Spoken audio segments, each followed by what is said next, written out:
Is that spelled right? That Purdue spelled right? Yep. Purdue or PE? Oh, I'm looking at Perdue. PE, Adrian. For where? On what? Adrian's post. Oh, okay. Thank you. Yeah, the university is one way and we're the other. You bet, baby cakes. I cannot stand it when somebody spells my name wrong, and they do it all the time. They spell it THOM or TOME. That's amazing. I know, it's frightening. No, I'm kidding. My last name.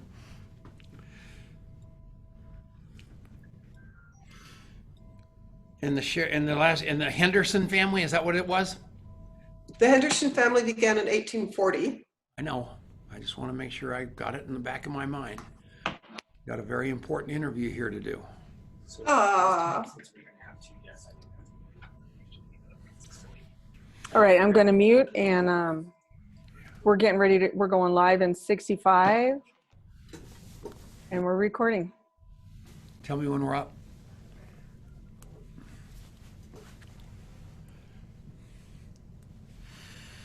Hey, Jason, can you put the chat box up on the left-hand side, covering us up on this side, because we don't need to see ourselves there.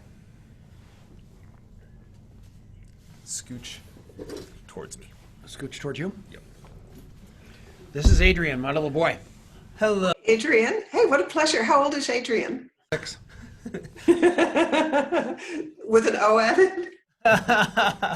Oh, look who I see. There we Oh my go, goodness gracious. Man. Holy cow, you guys should let me on again with Miss Mitzi. Oh I couldn't be more lucky or fortunate. Would you get Mitzi to explain to you how to do a digital background, Mark? I mean, come on, man. You should understand how to do this stuff. Wait a second. I have it, but you don't want to see my prolific, profound library that I walk into and I feel smarter every time? No. All right, we are live. Let's go at 1 minute. Wow, Tom. And Good to see you, my friend. Marketing Leadership Show. We've got Mark Victor Hansen. We've got the incredible Mitzi Perdue, who I love. And we have my little boy, Adrian. Hello, Adrian. Hello. This is so exciting. I've been looking forward to this show, and I have been looking forward to getting to officially meet you, Mitzi. So thank you both so much for being here with us today. So Adrian sends me all the notes for the book. He's read the book. He makes me pay attention to all this stuff. And then he wrote me a note and said, go watch watch this podcast. So I watched this podcast, and then I watched the next one, and then I watched the next one, and then I watched the next one. Good Lord. This woman is unbelievable. And if you ever want to do anything for a whole afternoon, just start with one. It's like eating Lay's potato chips. You'll never do it. She is unbelievable. So with that, here we go. Mitzi Perdue, how are you, kid? Well, in a state of joy because I love talking with you guys. Thank you. We are thrilled to death. And Mark Victor Hansen, where did you find this young rising star? Correct on all parts. And by the way, she is one of my best telephone friends. And I know you're not going to believe the next thing, Tom, but we have a mutual friend named Brad Rotter who met her, I think it was in Dubai, was it, Mitzi? Exactly, yeah. And he calls me up from Dubai and says, I got to introduce you to your new best friend. And I go, well, that's you. What the heck are you talking about? He said, no, you're going to love Mitzi. And by the way, not only my wife and I have fallen in love with Mitzi, but we wrote this book together, How to Be Up and Down Times. It is rocking up the list. We're just having the best time, and we talk almost every day. It just, her mind is she is one of the great polymath geniuses of our time, and she wants to inspire everybody, as old Zig Ziglar would have said, Tom and Adrian, from the neck up. And she is just a joy to my heart and soul.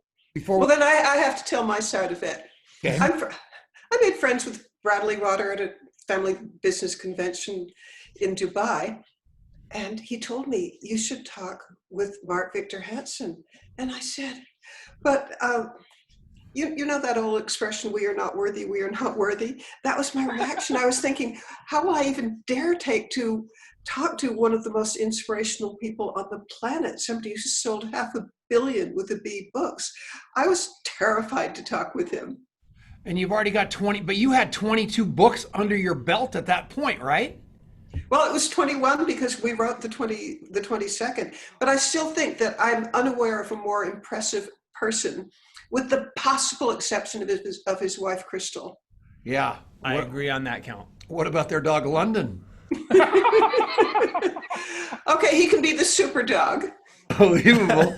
Yeah, so that's good. So that's very, very exciting. So we want to get right to your book, because who you are is such hope and inspiration, and your stories are magnificent, going all the way back to your childhood and the childhood of your everybody. It goes all the way back to Henderson family to the mid 1800s, that you are taking this tradition forward of everybody writing an autobiography by the age of 60. I mean, everything you're doing is magnificent. And I'm telling you, if I pulled out my wallet right now, you would see a picture of Mitzi Perdue in it, because you inspire me.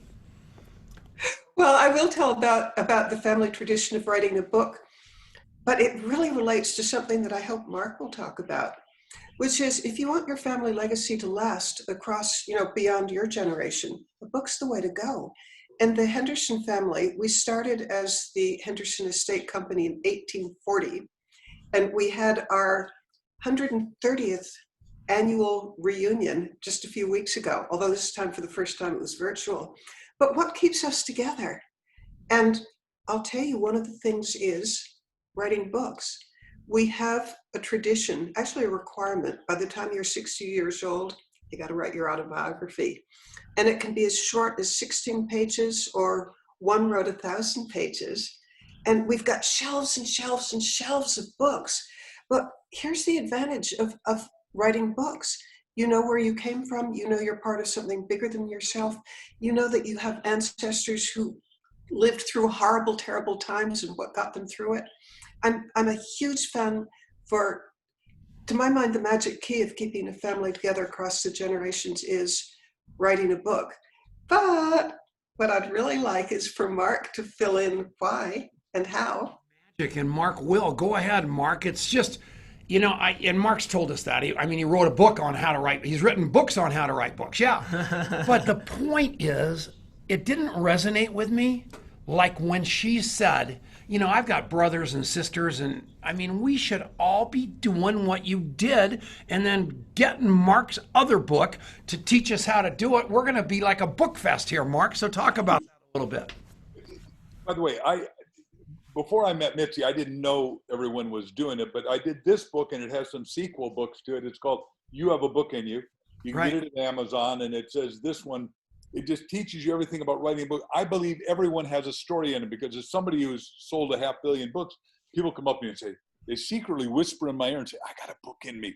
I said, I know, you got to write it, but I'm not going to teach you step by step. Read the book and do it. Go to my website, markvictorhansen.com, and do it.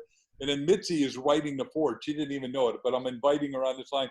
We just finished a book called Speed Write Your Autobiography. Wouldn't you write the foreword to that? I'd be happy to. I'd be overjoyed to, because I'm a deep, deep, deep believer in the fact that it's good for your family, but it's also amazingly good for you to write a book. Why is it good for the individual, Mitzi? Please tell everybody, because everyone doesn't. They say, nobody wants to know my story. Go ahead, tell them. Well, I'm thinking back 2,300 years to Mr. Plato, the philosopher. And he said, the unexamined life is not worth living. The more you kind of know what you're here for and what you're about, I think the deeper and better life you have, including a happier life. It's kind of neat to get to know yourself. And I can't think of a better way of doing it than writing your biography.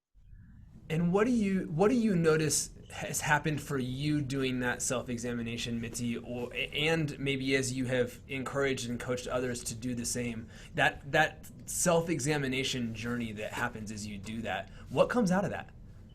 Well, first of all, I will freely admit to the world that I am 79. Here's what, at 79, I recognized, and I didn't recognize really before writing my autobiography, which I had to do. And that is, I'm more idealistic and more, about service than I realized until I looked through my life and I see, how about that's my motivating thing, service to others. And it gets back to a hymn that I grew up with as a child, which it says, "Service to man is the road to God." And I hadn't ever put that together. I hadn't realized what my core was until I wrote my autobiography. That's so cool. And I think there's you've lived a really remarkable life. And yet I think each one of us has some kind of story that maybe our life isn't that remarkable.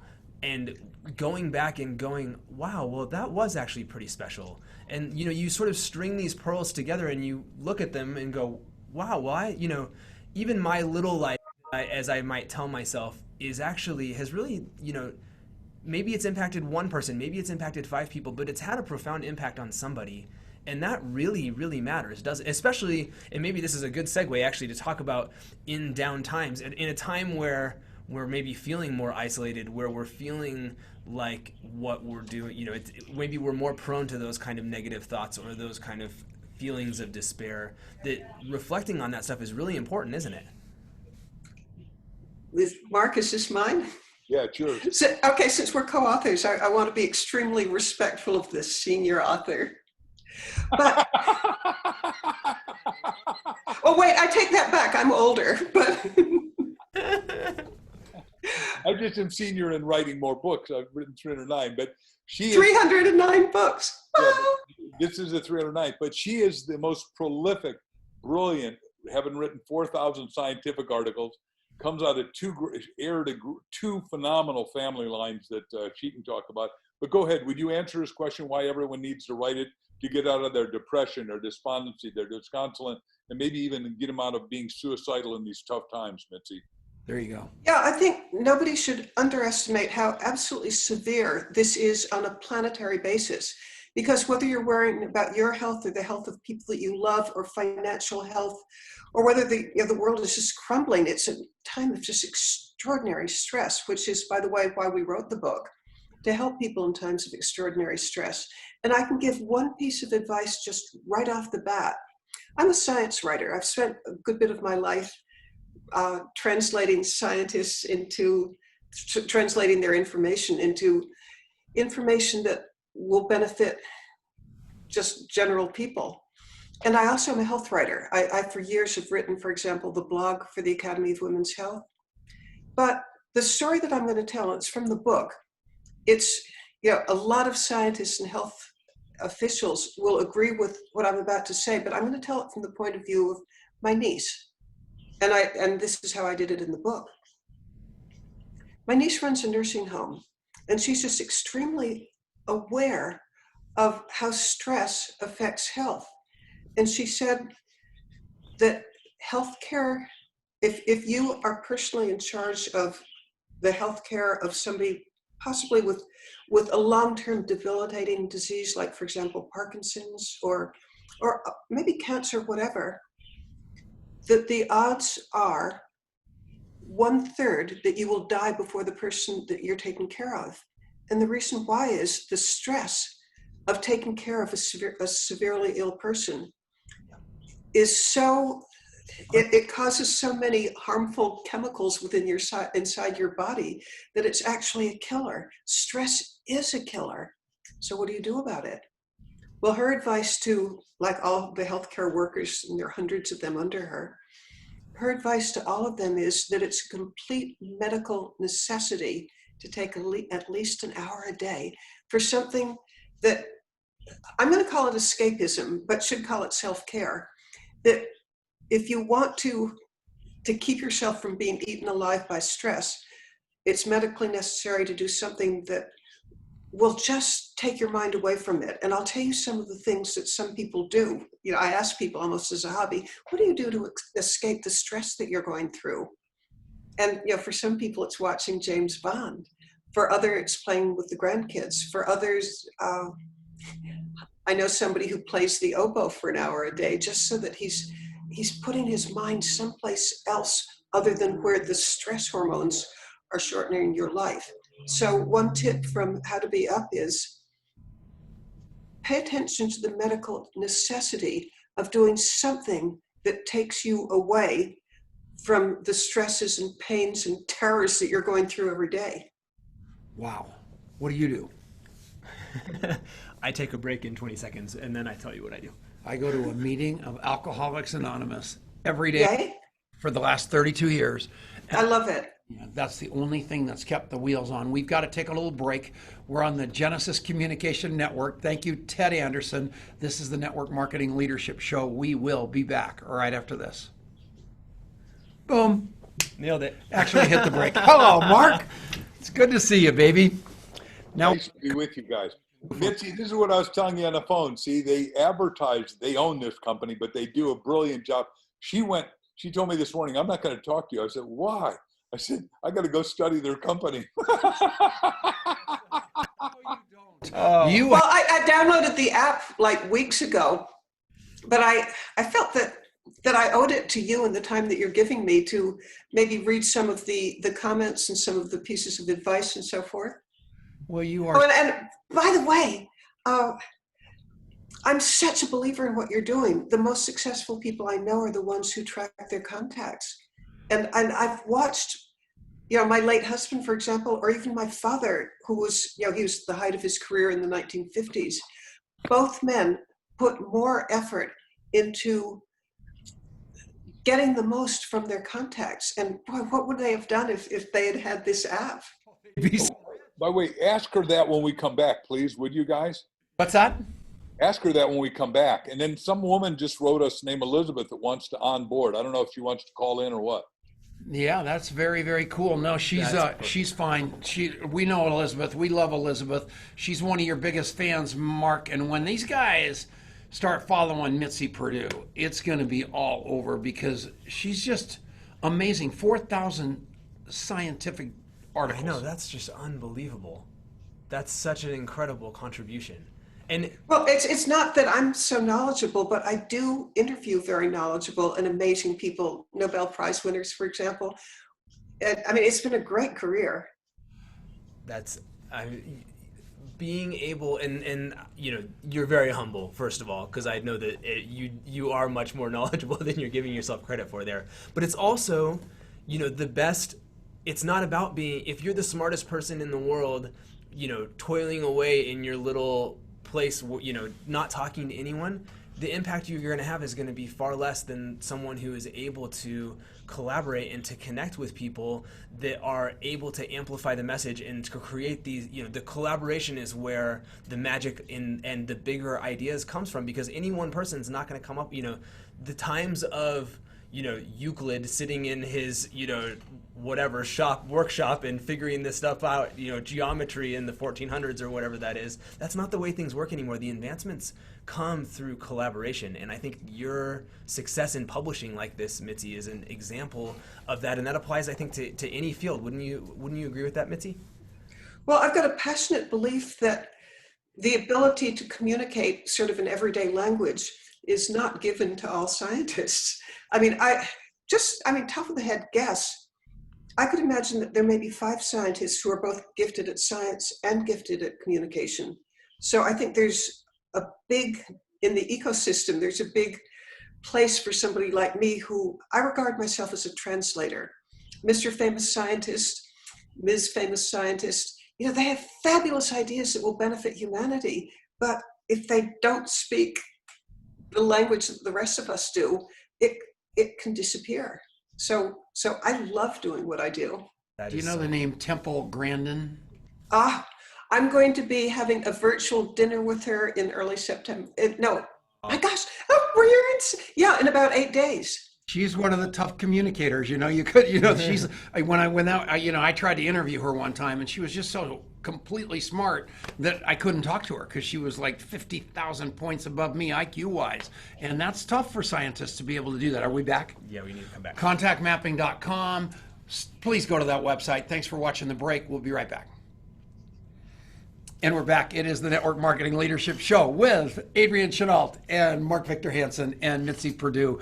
And what a show. I'll tell you what, this wife of a chicken farmer is one smart cook. I love her with all my heart, man. I've been watching her videos for days here. Oh my gosh. Mesmerized by her spirit. And just came out of nowhere. I'm just, I can't tell you how much your book, How to Be Up in Down Times, is so important right now because people are absolutely paralyzed by isolation, and faking it till you make it is only good so far. And then all of a sudden you're just saying, I'm lonely, I'm scared, what the heck do I do? And your book could not be more perfect. Mark and Mitzi, it's beautiful, and thank you for writing it. Well, we feel like we're M&M, and we are here because I'm going to talk for both of us for a second and say that we're bountiful optimists. We think we're going to go into the best times ever. We're saying, hey, in the beginning of it, we said, hey, look, the oldest symbol in the world, when I was in graduate school, Bucky Fuller wrote the foreword to the book on symbiology, is a yin and yang, 6,000 plus years old, and crisis equals opportunity. Therefore, Mitzi and I are saying, hey, look, nobody questions we're in the biggest crisis. There's 8 billion of us. It's not one of us being alone. It's 8 billion of us being alone and sequestered, and it's government imposed by and large. And that biggest crisis equals the biggest opportunity. So we got to take the adversity, turn it into advantage. Take the darkness and turn it into light. And that's what our little book, How to Be Up in Down Times, does in every page, as far as I'm concerned. And with that, I'll pass it to Mitzi to add to what I just said. Beautiful. What I'll add is, you know this, Mark, but everybody else probably doesn't. After you told me to visualize selling more than 1 million copies, I got an email from a woman whom I've never heard of in Taiwan. Somebody from America had sent her the book, and she ordered 200 more. And what she was writing me about was she wanted to know if Amazon would give her a deal if she bought 1,000 for some kind of chain of stores that she has. And in the email that she wrote telling me about these amazing orders, which I think came about because you said that I should visualize it, she said that it was what was needed for our time. She said the ability to raise your spirits when you're just feeling paralyzed by so many fears that we have, like fears for our loved ones. Financial fear is enormous. Fear for what happens to our country or any country in the world is suffering. So now's the time to offer hope. And what I love is that not only does it offer hope in that big picture yin and yang sort of way, but I think it offers really it's a really practical book while also having that overarching, feeling of hope and everything else. And it's so interesting how this works, but it's the stress of those fears of people's health and the people you care about. It's the stresses of being isolated. It's the stresses of all of the day-to-day things that have been upended. And I have a 4-year-old, a 7-year-old, and a 9-year-old at home, and my 4-year-old basically has screamed continuously at until about 15 minutes ago, when he's probably still screaming. I'm just not there anymore. And it's just like everyone is having to deal with little things that have much bigger ramifications. Like one of our kids had a fever this morning, and so everything kind of got upended. And there's no sob story there. It's just that this is what everyone in the world is facing, is things that I used to just be able to take in stride suddenly stop. You're worn down. We have to have some tools to bounce ourselves back out of this and to increase our resiliency, because if we don't have that, we're really going to be trapped in a cycle of being down, staying down. We got to get up again. And so I love this book for that reason. And so we've got about 2 minutes before the break. Talk about the idea of, like, why did you guys come together to write this book now? I mean, now I understand, but how did you come together to write this book? Okay, I'll jump in and tell. I know Mark because he's supportive of some efforts I have that are combating human trafficking. But late January, both of us were aware that really bad things were happening in China, and they were probably going to come our way. And I'm going to be really presumptuous and say that I'm aware that as a scientist, I know a lot of good things that can help people that aren't generally known. So I approached the world's most inspirational man, and I suggested, what if we collaborated on a book? And it would be short, it would be 40 tips, it would be something that somebody who's under a lot of stress can still take 2 minutes to read 2 pages and be uplifted. And you bought it. That's so, and you hit the nail on the head, right?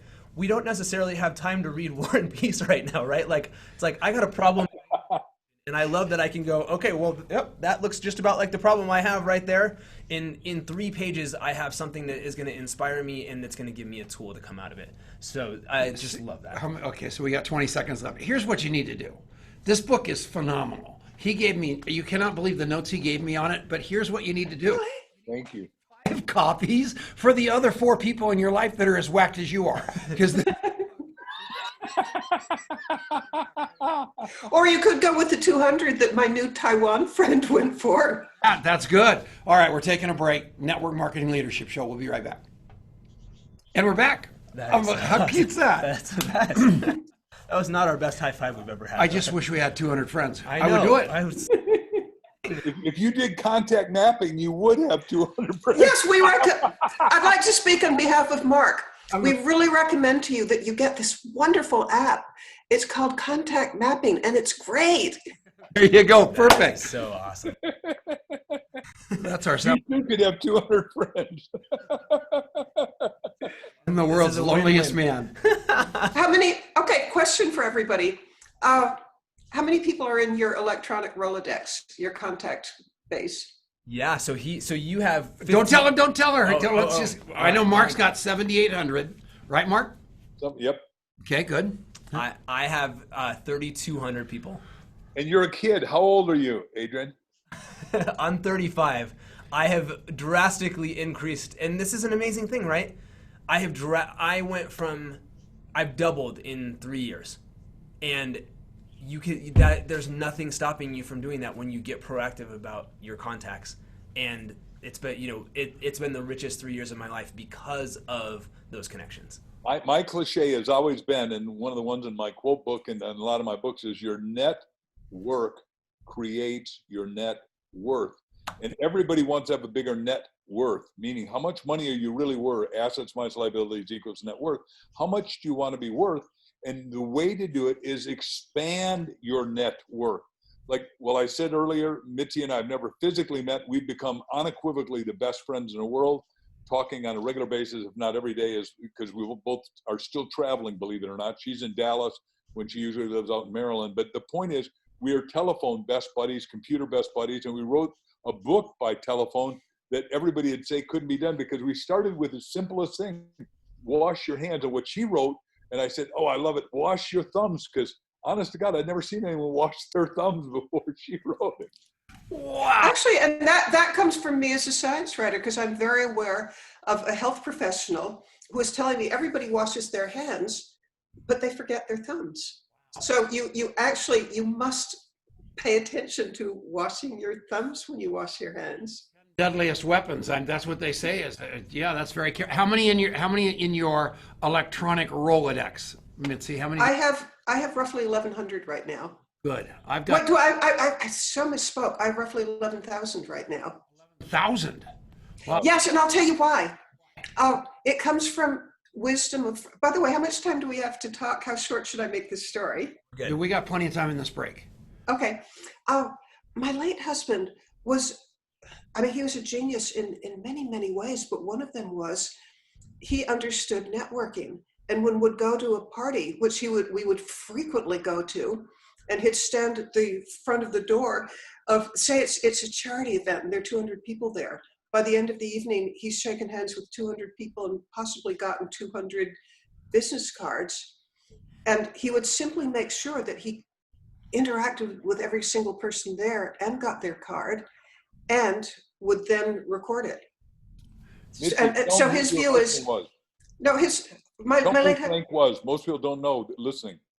Well, Frank Perdue was the, friends called him the Chicken Man. He started with no employees, and at the time of his death employed 20,000 people. But what made him such a success? How did he go from no employees to 20,000?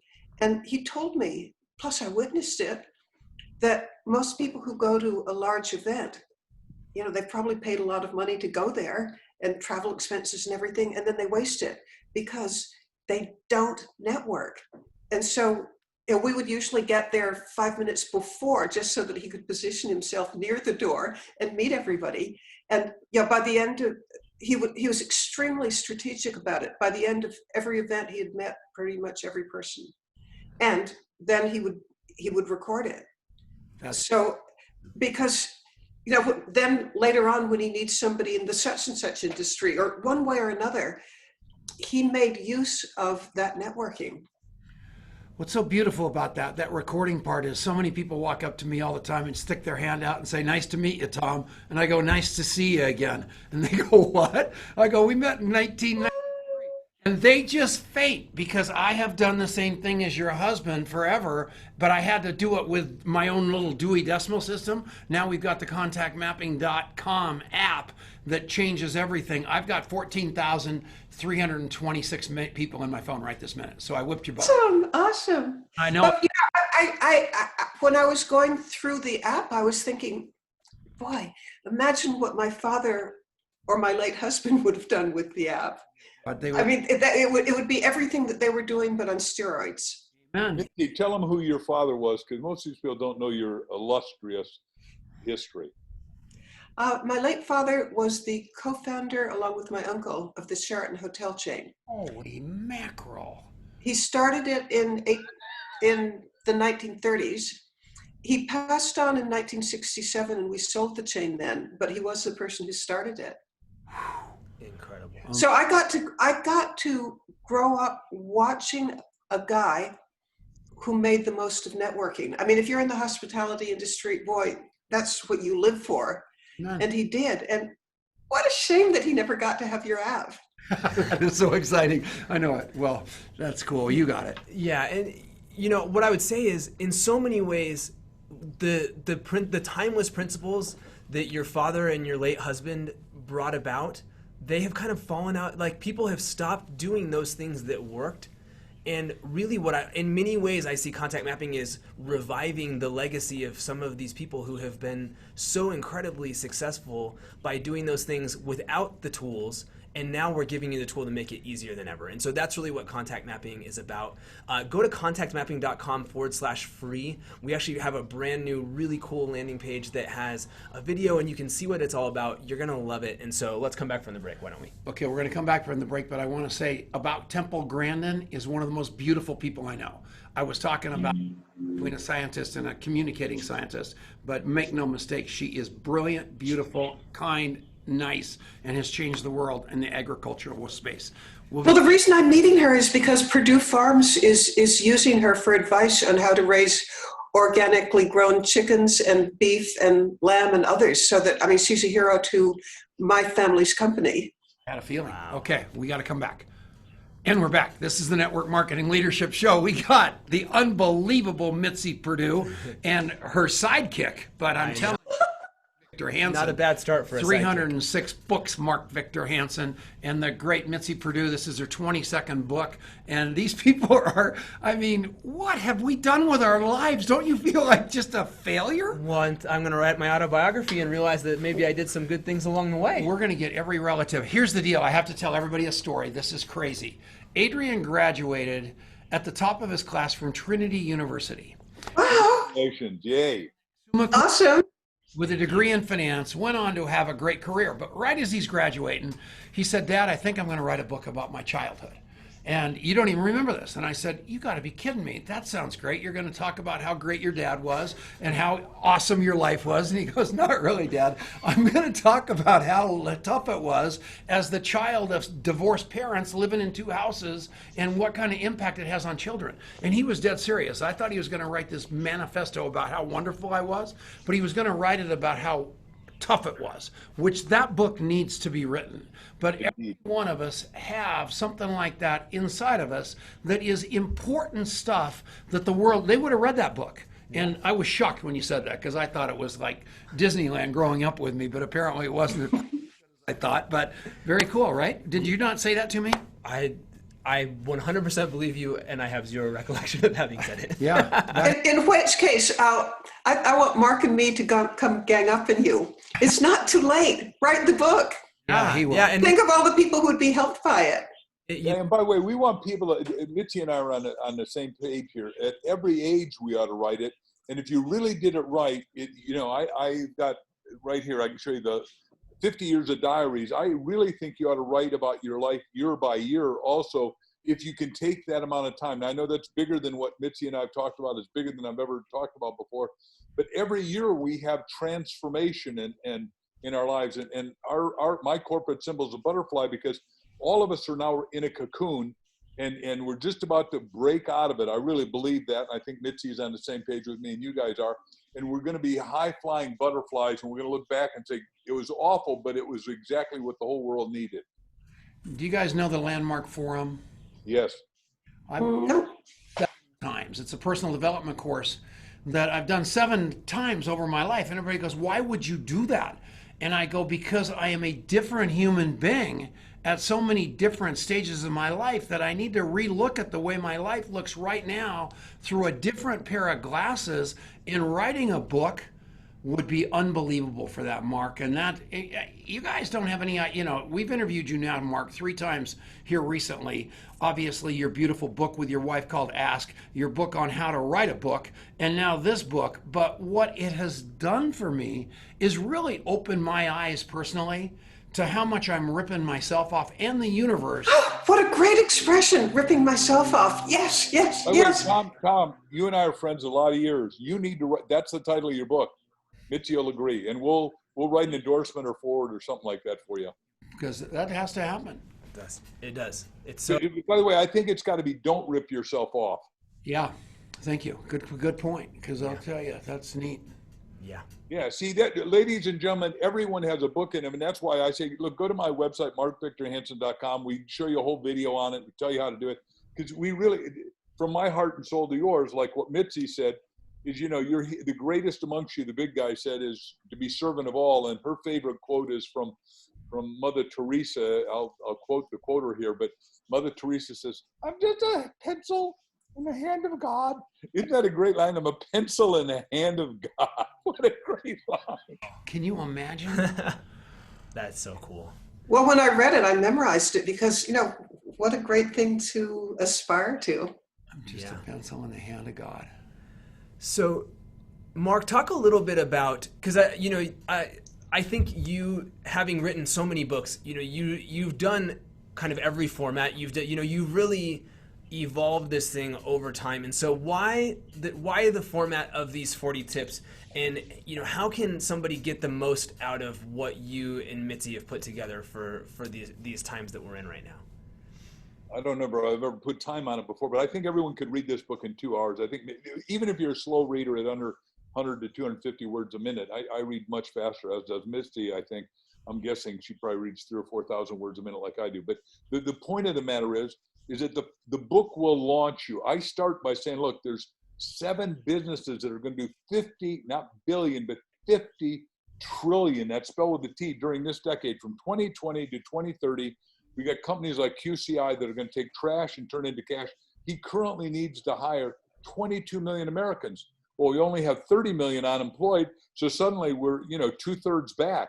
We're going to have the best economy ever, and then that's taking trash to cash. We can take every piece of metal that's we got 10,000 landfills full, and they'll kill us if we don't do what I'm recommending here, because I'm on the board of advisors of this great billion-dollar company, and we can take glass, put it back to glass, plastic back to plastic. We've got to do that because we're killing the oceans, because the plastic gets in the ocean, it gets in the gulls of the fish, which Mitzi can talk to as a scientist, and it's going to kill our fish supply. Our water supply is 3/4. We can't keep polluting it. We got 8 billion of us. All of us create 5 pounds or more garbage a day, and we can transform that. When I was in graduate school with Dr. Bucky Fuller working on my doctorate, the point is, it was exactly what Bucky said. There's no such thing as a bad asset, just an asset that's misused, misunderstood, or neglected. And right now we've got a guy that can take it all and turn it back into energy and water and resources. And we're in what Christ said, I've come that you might have life and have it more abundantly. The only way to abundance, as far as I'm concerned right now, is first of all mind, second of all technology. And to that, I better pass it to Mitzi and see that she agrees, because this is the first time we've done one of these interviews together. Do you agree to that, Mitz? Yeah, as an environmental writer, I said I was a science writer, but within that, it was very often on the environment. And we can't keep going the way we are, but to get back to something that you often say about the yin and the yang, and that a catastrophe is also an opportunity. Well, the amount of pollution that we're putting into the world is a catastrophe. But the ability to take it out and recycle it is, a gift from above. Wow. That's and I think one of the things that I have really been heartened by as a silver lining of this pandemic that we have been through is watching how rapidly some parts of our environment and our earth have healed themselves, and remarkable things have happened that you wouldn't be surprised to hear them happen if it was years like this, but within a matter of weeks or months, to see such wildlife coming back and different things happening. It's remarkable to see how resilient the planet is if we just allow it to work its magic, right? Can I speak to that for a second? Yeah. What our book does is it's opened up people's minds, and including mine and Mitzi's, I think, and I'll talk for her, and if she disagrees, she's always allowed to disagree with me, and I've always given her permission. But in just the last week, I've sent her a video that shows a woman that has figured out how to take hooks out of sharks' mouths, and the sharks, I get goosebumps telling you this is a chicken soup story. The sharks come and lay in this lady's lap. These are man or woman eating sharks. She's a woman. And she has got all the sharks literally from around the world coming, and she's teaching people to take sharks out and keep the sharks alive. Sharks are part of what is necessary for the mantle of the earth to stay alive.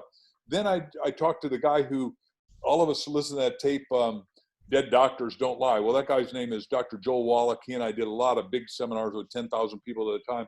And Joel and I have been out of touch, but Joel and I both believe we've got to keep the barrier reef alive. And I thought we'd just transplant it in one way, but Joel has now got me convinced that if we do the right mineralization, what's called bleaching, it looks like the sun burns it out.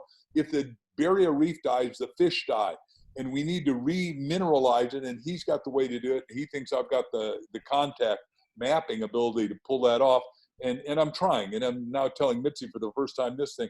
So what I'm saying is that what Mitzi and I have done with this book, from my point of view, is something that I didn't quite see when we wrote it, that we take the blinders off a lot of people's eyes, and Mitzi and I become, because I teach you're either leading edge, dull edge, or cutting edge, or trailing edge, and I want everyone listening to be leading edge. This isn't for the four of us, it's for the all of us, because we're all in this thing together. And what we're doing is Mitzi's and I have, look, we both have, our lives are taken care of, but we want to make sure everybody takes care of their life in a positive, optimistic, upbeat, productive way, because you're here for two reasons if you read the Bible.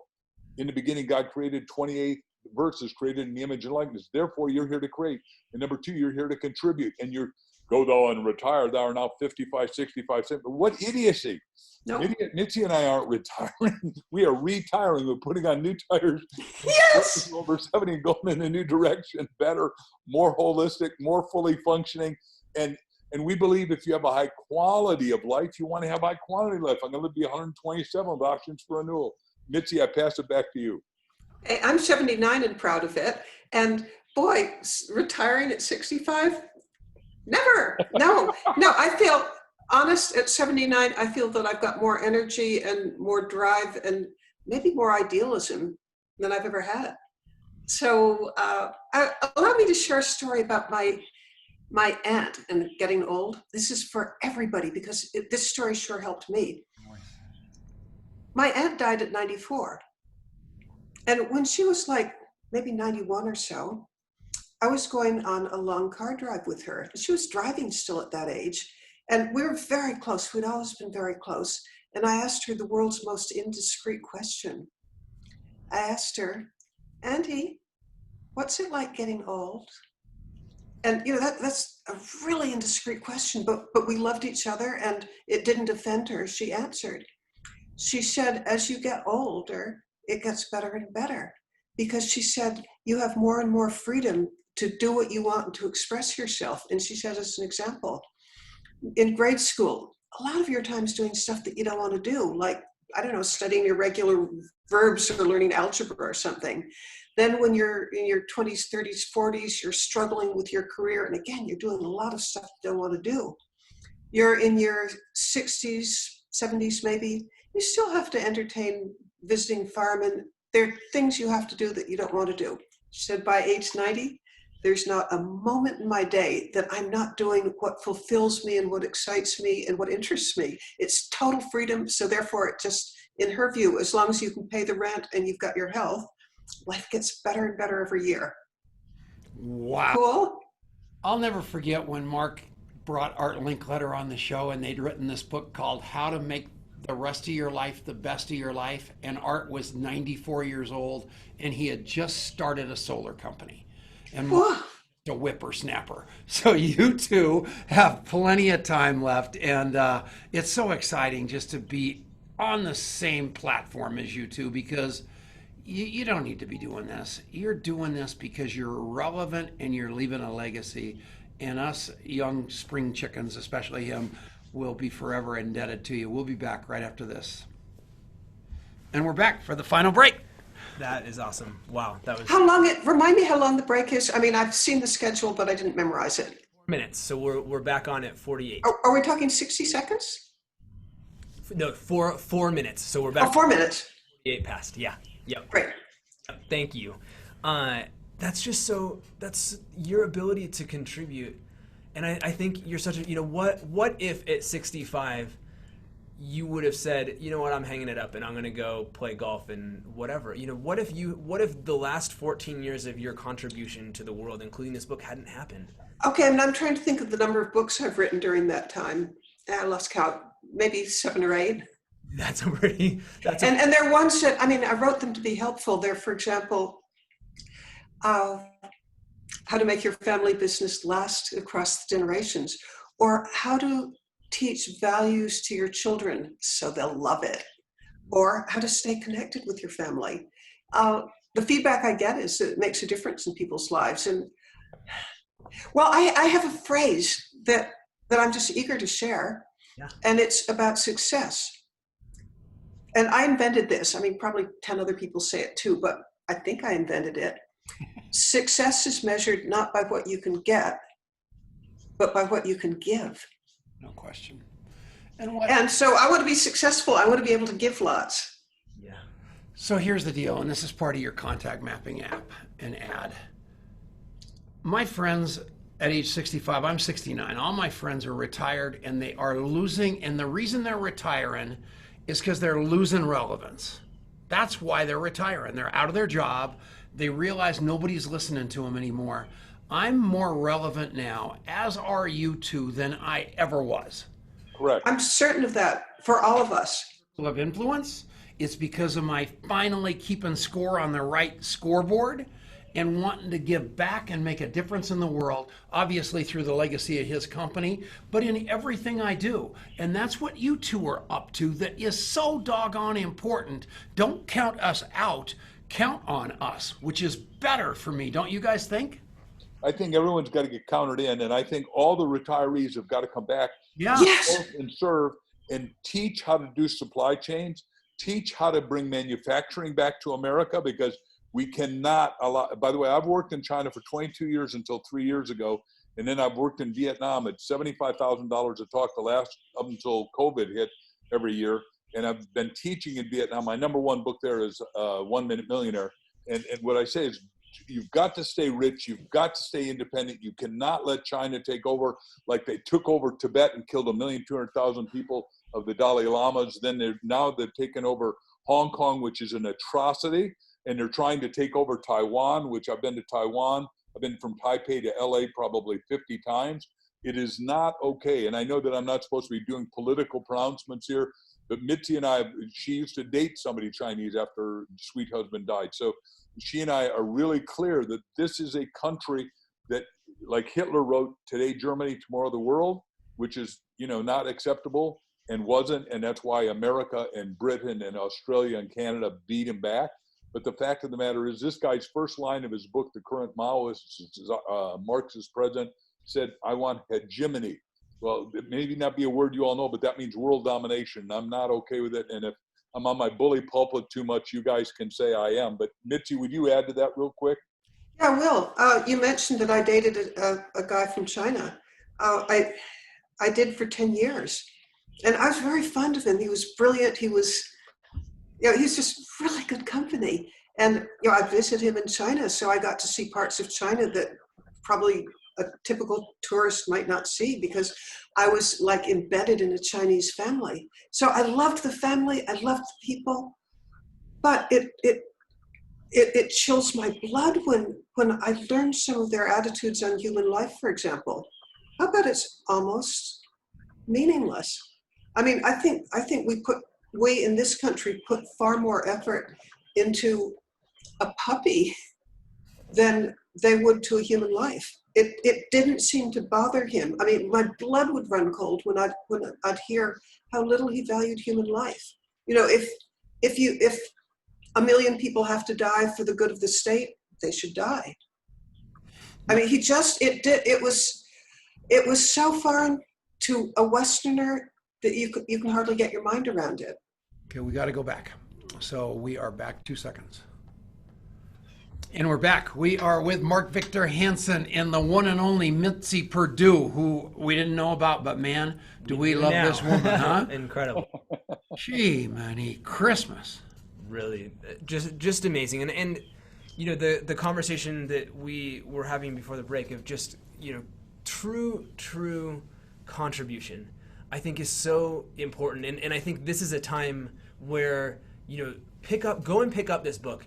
And, you know, if you don't feel like you have time to read a whole book, go scan through the table of contents and pick the thing that resonates with your heart, and know that you can contribute. And, you know, we were talking before the break about, you know, some of you who are, you know, 79 or 69 or wherever you are, and, you know, that you're older in years and maybe you're telling your story. But, you know, one of the people who I pay a lot of attention to is Gary Vaynerchuk, and he's talking all the time to people who are 25 and 26 years old and go, I'm locked into this career.